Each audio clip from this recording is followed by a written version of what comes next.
सभी को स्वागत नमस्ते। आज हम लोगों के बीच में टंकारा के स्नातक आचार्य सौरभ शास्त्री जी उपस्थित हैं और जैसा कि आप लोगों को पता है कि हमारी जो रिसर्च है हम मांस, अंडे, मछली इत्यादि क्यों ना खाएं, तो उस विषय में आचार्य जी की उपस्थिति हुई है और आचार्य जी अपनी कुछ प्रस्तुति भी करेंगे और हमारा मार्गदर्शन भी करेंगे इस विषय पे। तो आइए आचार्य जी की राय से और उनकी उपस्थिति से ये जानते हैं कि आचार्य जी इस विषय में क्या सोचते हैं और आप लोगों को क्या मार्गदर्शन देना चाहते हैं। तो आचार्य जी नमस्ते।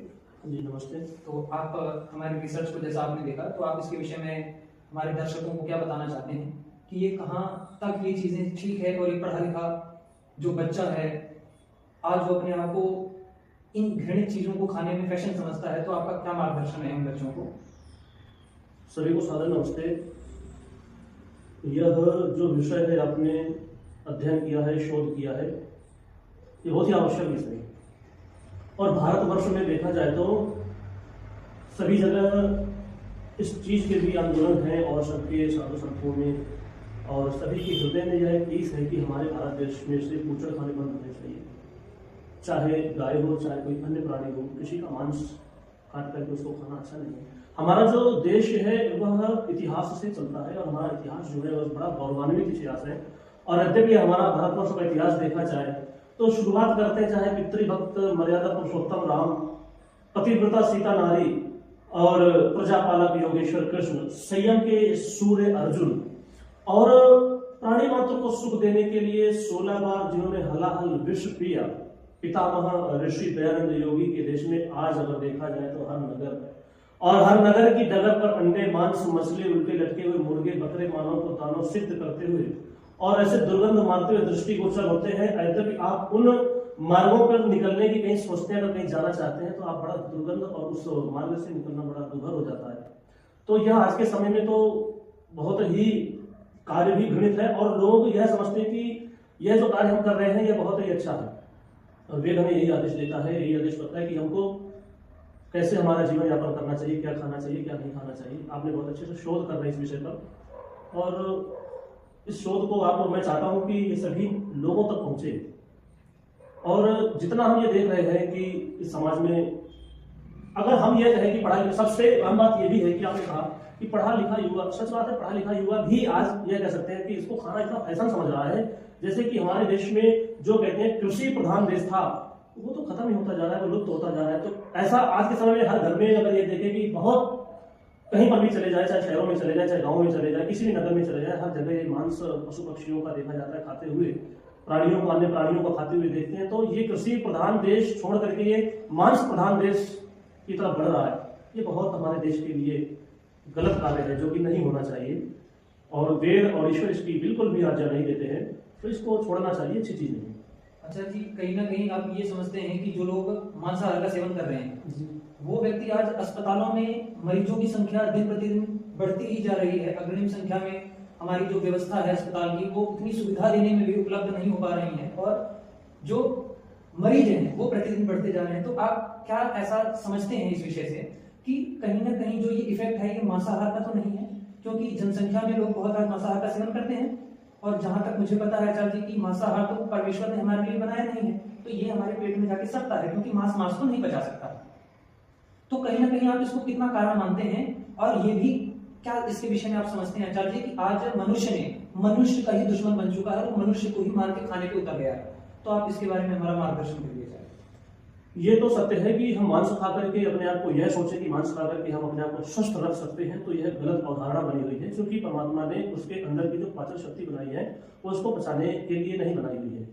हालांकि कुछ लोग कहते हैं उसमें प्रोटीन मिलता है और बड़ा अच्छा लगता है, मांस किसी को अच्छा नहीं लगता, उसको अच्छा बना करके प्रस्तुत किया जाता है तो वो अच्छा उसको खाते हैं, ग्रहण करते हैं। अगर मैं कहता हूँ अगर मांस को आपको इतना अच्छा लगता है, इतना प्यारा लगता है, तो आप जो है ना सुबह की सैर जो है ना बूचड़ खानों की करिए और बूचड़ खाने की जब सैर करेंगे तो आपको लगेगा कि कितना अच्छा लग रहा है, कितना बढ़िया लग रहा है। आपको क्यों क्या कहते हैं सुबह उठ करके शुद्ध वायु लेना चाहते हैं, सुबह उठ करके या कहीं पर भी जाकर के अच्छी वायु को ग्रहण करना चाहते हैं, आप जाइए बूचड़ खाने, जहाँ गाय कट रही है, जहाँ बकरे कट रहे हैं, जहाँ की चीख चिल्लाहट शोर अच्छी आवाजें जहाँ नहीं आ रही है वहां नहीं जाना चाहते। इसका मतलब यह है कि हमारा जो स्वभाव है वो ऐसा बना ही नहीं है।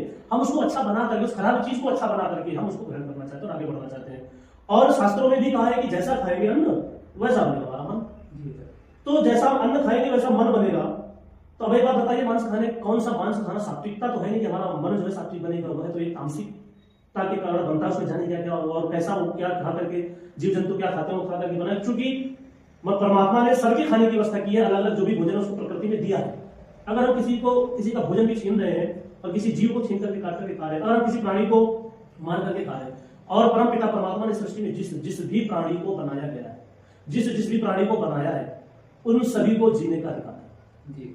किसी को भी मारने का अधिकार नहीं है, सबको जीने का अधिकार है। कई लोग ये कहते हैं कि अगर आचार्य जी अगर आपने इस तरह से हम मुर्गों को ना मार करके खाएं तो ये तो बहुत सारे बढ़ जाएंगे, जनसंख्या बढ़ जाएगी, जनसंख्या की बढ़ जाएगी, बहुत सारी बढ़ जाएगी। तो हमने कहा कि जनसंख्या नहीं बढ़ जाएगी, इनको जनसंख्या अभी बढ़ाई जा रही है, खाने के चलते की जनसंख्या बढ़ाई जा रही है। पहले कितने पोल्ट्री फार्म होते थे, आज कितने पोल्ट्री फार्म? पूछना चाहता हूँ आचार्य आपसे, जो लोग इस विषय में ऐसा कहते हैं, जैसा कि आज देख रहे होंगे आप चीड़ कितनी कम हो गई, इनको तो कोई मार नहीं रहा है और ये कम होती जा रही है, और जिनको मार रहे हैं वो देखिए वो और बढ़ते जा रहे हैं, जिनको मार रहे हैं वो बढ़ते जा रहे हैं, क्योंकि उनको खाने से उसका प्रोसेस ज्यादा कर रहा है, उसको बढ़ाया जा रहा है, और जो चीज जो नहीं खा रहे वो खत्म हो रही है। तो ये चीजें हैं, अगर ये हमने अपने मन में भ्रम पाल रखा है कि हम इनको नहीं खाएंगे, अरे मनुष्य बढ़ रहा है तो मनुष्य को मान करके खाएंगे। तो एक मैंने वीडियो देखी, मैंने 2 दिन पहले वीडियो देखी थी, उसमें मॉल में जो है मांस की दुकानें लगी हुई थी, मांस का लगा हुआ था, उसमें जो है पन्नी चपकी हुई सब मांस बिक रहे थे। किसी व्यक्ति ने वीडियो बनाया, उसमें मनुष्य की टांग भी रखी हुई थी। मनुष्य इतना नीचे गिर चुका है कि मनुष्य को खाने को उतार हो गया है।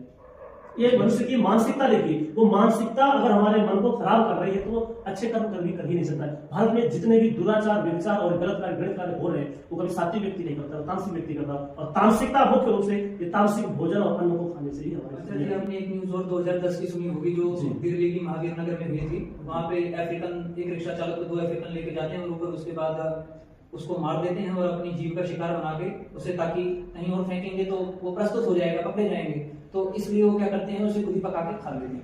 अब ये कितना घृणित कार्य है। अब पहले के समय में ये मानसिकता कहां से आई, तामसिक वृत्ति कहां से, गलत कार्य आए कहां से? ये सारे के सारे गलत कार्य अगर उत्पन्न हो रहे हैं साधक के जीवन में देखेंगे तो वो क्यों अन्न और फल खा करके अपना जीवन यापन करना चाहता है? क्यों? क्योंकि उनको खाने से सात्विकता रहती है, वह किसी के हाथ से पकाया बनाया नहीं जाता है। क्योंकि अगर हम भोजन को पैदा करके जिस रसोई में भोजन को पकाते हैं, पकाते वक्त भी जैसा हमारा मन होता है और जैसे जैसे हम पकाते हैं वो मन की ऊर्जा उस भोजन में जाती है। इसलिए हम कभी किसी को उपदेश करते हैं कि माताओं बहनों के भोजन बनाए तो गायत्री मंत्र को भोजन बनाए, तो वह भोजन एक प्रसाद बन जाता है, और प्रसाद जब ग्रहण करेंगे तो सात्विकता जीवन में जरूर आती है। और पहले के समय में हमारे भारत देश में चीनी यात्री आते ह्वेनसांग सन 399 में जब भारत में आए तो उन्होंने पूरे भारत को भ्रमण किया। 399 से लेकर 414 तक उन्होंने पूरे भारत को भ्रमण किया, और उन्होंने लिखा अपने पुस्तक में कि इस भारत देश में कोई भी आर्य जन कोई भी जीवित प्राणी का वध नहीं करता था, और जब वध नहीं करता था तो वो ऐसा नहीं खाता, मांस नहीं खाता, मांस के लिए, अपने पेट के लिए, अपने स्वार्थ की पूर्ति के लिए किसी प्राणी की हत्या नहीं करता था। तब क्या जीव जंतु को उनको लगा नहीं था कि हमारे भारत देश में जीव जंतु बढ़ जाएंगे ऐसे? एक विदेशी यात्री ये लिख रहा है, और कोई भी गुजर खाने नहीं थी, कोई शराब नहीं खाते, कोई विचार का कोई गलत कार्य कुछ नहीं होता भारत देश में। ये अच्छा जी, आज हमारे पास जो चीज उपलब्ध है हम उस चीज का सम्मान नहीं करते हैं पराया।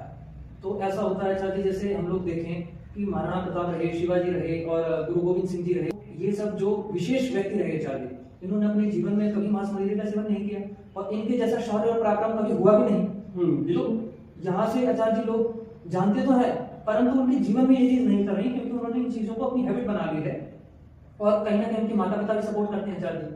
अच्छा आचार्य जी, कहीं ना कहीं कुछ व्यक्तियों को विशेष भ्रांति है इसमें, वो कहते हैं जी हम तो ब्राह्मण हैं, कुछ तो ब्राह्मण भी कहते हैं आचार्य जी, हम तो ब्राह्मण हैं ना, हम तो बकरा खाते हैं, ना मुर्गी खाते हैं, ना मुर्गा खाते हैं, हम तो कुछ नहीं खाते थे, हम खाली अंडा खाते हैं, वो शाकाहारी है।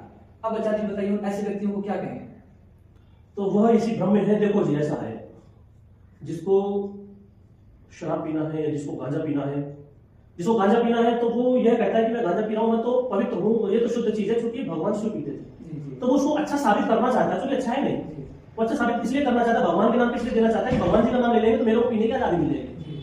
वैसे ही कि अंडा उसको पसंद है, तो ये कह रहा है कि अंडा मांस में नहीं आता है और इसको हम खाएंगे, इसमें पाप नहीं लगता है, तो उसको ये दिखाना चाह रहा है कि इसको हम इस तरह से अपनी मानसिकता को बनाएंगे कि इसमें हमें कोई पाप नहीं लगेगा, मांस में नहीं आता है। वह उसका प्रोसेस अगर आप देखेंगे तो वो अंडे में अगर आप कुछ दिन रखें बच्चा बनता है उससे, उस बच्चे बनने से पहले प्रोसेस हम खत्म कर दें, मार खा ले, आप उस बच्चे को तो मार दीजिए। अच्छा जी, ऐसा देखा जाता है जब हम युवा को समझाने जाते हैं, तो जब बात आती है कि ऋषि मुनि आप तो पुरुषों की आप तो वचन मानिए, परमात्मा की वाणी वेद को मानिए, तो वहां शंका उठा देता है, वहां शंका उठा देता है कि ये साइंस से सिद्ध करिए, साइंस से सिद्ध करिए, जो चीज नहीं दिखती तो हम नहीं मानते, वहां तो ऐसा कहता है आचार्य। और यहाँ पे एक अमेरिकन डॉक्टर लिख रहे हैं, डॉक्टर फिलिप, कहते हैं प्रत्येक अंडे के अंदर एक जीवाणु है, पर वो व्यक्ति नहीं मान रहा है आचार्य, और ईश्वर की बात आती है तो कहता है इसको साइंस से सिद्ध करो। ये सब अपने स्वार्थ के लिए करना चाह रहे हैं कि हमारा स्वार्थ इसमें सिद्ध है और हम इसमें सिद्ध कर लेंगे तो हमें खाने की आज़ादी मिल जाएगी, और आज़ादी मिल जाएगी तो हमें खाने को मिलेगा। माता पिता की आपने बात कही, ये तो सत्य बात है। अगर माता पिता अपने बच्चे को बचपन से ही कहें, ये गलत चीज़ है। आज हमारा देश देखिए, हर घर में लड़ाई झगड़े और जाने क्या क्या कुरीतियाँ फैल गई हैं। पहले क्यों नहीं थे? भोजन शुद्ध होता था, पवित्र होता था। जैसा हम अन्न खाते वैसा मन बनता है, जैसा हम पानी पीते वैसे हमारी वाणी बनती है, और जैसी पुस्तक पढ़ते हैं वैसा हमारा मस्तक बनता है। तो ये सब एक दूसरे से रिलेटेड है। जितना पवित्र, और ऐसे ही नहीं लिख दिया, स्वामी जी ने भी लिखा और मनुस्मृति ने भी लिखा, यद मनसा धैर्यति तद वाचा वदति, यद वाचा वदति तद कर्मणा करोति, यद कर्मणा करोति तद भी संपद्यते। हमारा विचार जितना पवित्र होगा उतने पवित्र हमारे कर्म होंगे। सबसे पहले दूषित हमारे विचार होते हैं, फिर हम कर्मों में आते हैं, और हम विचारों में पहले सोच के बैठे कि ये खाना हमारे लिए पवित्रता का काम है, तो वो क्यों नहीं काटेंगे, मारेंगे। आज हम किसी को, कोई होता है, अगर किसी कसाई को देखिए, वो किसी को मारने में बिल्कुल एक सेकंड नहीं सोचता, मार देता है। उसके हाथ में अगर आप कुछ दे देंगे, चक्कू चले से गले में चला देगा। क्यों चला देगा? क्योंकि, और आप किसी मेरे से कहा जाए, आपसे कहा जाए कि इस जीव को जो है ना काट दीजिए, तो आप 10 बार सोचेंगे नहीं। बिल्ली भी आती है, कुत्ता भी आता है, तो उसको बड़े प्रेम से जाए, यहां से मारते नहीं। और एक कसाई होता है तो उसको काट करके फेंकने में भी एक सेकेंड को झिझक नहीं लगाता। क्यों? पहली बार जब उसने मारा होगा तो उसको भी डर लगा। अब उसकी हैबिट और उसकी आदत बन गई। वह रोज प्रतिदिन कई प्राणियों को मारता और काटता है और वो पकाता है और लोगों को देता है। तो यह जब कई प्राणियों को काटता है, मारता, उसकी आदत बन गई, उसकी हैबिट बन गई है, तो वह किसी को मारने में, काटने में और व्यभिचार फैलाने में, गलत कार्य करने में कोई पीछे नहीं रहेगा। उससे किसी से भी काट ली, मरवा लीजिए, कुछ भी कर लीजिए, कुछ भी करने में समर्थ रहेगा। और जब किसी से कहते हैं कि जब हम कोई गलत कार्य करते, अच्छा कार्य करते, तो ईश्वर हमारे अंदर प्रेरणा करता है। तो कई लोग प्रश्न करते हैं कि उन कसाईयों के अंदर क्यों नहीं करता प्रेरणा? उन्होंने उस ईश्वर की आती हुई प्रेरणा को खत्म कर दिया। पहली बार प्रेरणा आती है कि कार्य गलत है, उन्होंने उस प्रेरणा को खत्म कर दिया और उस कार्य में लग गए। और जब नित्य प्रति लग जाते हैं, तो एक साइंटिफिक रीजन ये भी है कि अगर आप किसी झूठ को बार बार बोलते हैं, तो कुछ दिन बाद वह झूठ आपको सच लगने लगेगा। तो वही बात चीज है कि अगर हम बार बार कोई कार्य को कर रहे हैं तो हमें वो अच्छा लगने लगता है। अरे तो कई वर्षों से करते चले आ रहे हैं, हमारे दादा परदादा करते थे ऐसा, ये कार्य वो करते थे, हम नहीं करेंगे। तो हमें सत्य और असत्य का तार्किक, फिर शक्तियां, ये सारी चीजें क्षीण हो जाती हैं। जब क्षीण होने लगती है तो फिर अच्छाई बुराई में बदल जाती है और बुराई अच्छाई में बदल जाती है। ऐसा